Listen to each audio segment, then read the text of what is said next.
തിരുവില്ലാമല ഗ്രാമപഞ്ചായത്ത് 14-ാം വാർഡിൽ നിർമ്മിച്ച അംഗനവാടി കെട്ടിടം ഉദ്ഘാടനം ചെയ്തു.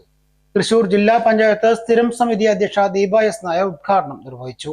തിരുവില്ലാമല ഗ്രാമപഞ്ചായത്ത് 14-ാം വാർഡ് പാമ്പാടിയിൽ ജില്ലാ പഞ്ചായത്തും മഹാത്മാഗാന്ധി ദേശീയ ഗ്രാമീണ തൊഴിലുറപ്പ് പദ്ധതിയും സാമൂഹ്യനീതി വകുപ്പും സംയുക്തമായി നിർമ്മിച്ച 144-ാം നമ്പർ അംഗനവാടി കെട്ടിടത്തിന്റെ ഉദ്ഘാടനമാണ് നടന്നത്. തൃശൂർ ജില്ലാ പഞ്ചായത്ത് പൊതുമരാമത്ത് standing committee chairperson Deepa S Nair ഉദ്ഘാടനം നിർവഹിച്ചു.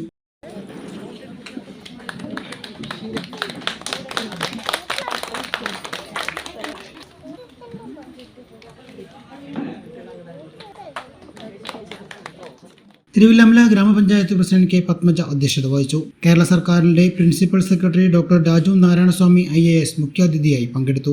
14-ാം വാർഡ് മെമ്പർ കെ ബാലകൃഷ്ണൻ, വികസനകാര്യ standing committee chairperson Smitha Sukumaran, ക്ഷേമകാര്യ standing committee chairman V Ramachandran, ആരോഗ്യ വിദ്യാഭ്യാസ standing committee chairperson Vini Unnikrishnan, block panchayat അംഗങ്ങളായ സിന്ധു സുരേഷ്, ആശാദേവി, ഗ്രാമപഞ്ചായത്ത് അംഗം Unnikrishnan Mullakkal, ICDS supervisor K Deepa തുടങ്ങിയവർ സംസാരിച്ചു.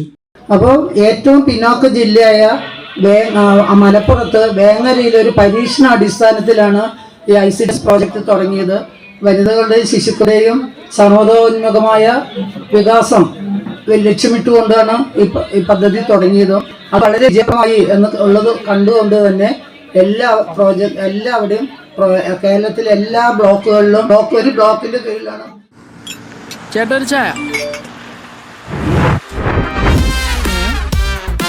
സൂപ്പർ ഫാസ്റ്റ് ആണല്ലോ. ഇതിന്റെ കേരള വിഷൻ വൈഫൈയാ? ഫാസ്റ്റ് ഒക്കെ തന്നെ, പക്ഷെ Kerala vision wifi connection free ആണ്. ചായ ഫ്രീ അല്ല, കാശട് Kerala vision free wifi connection. Free ആയി കണക്ട് ആവൂ.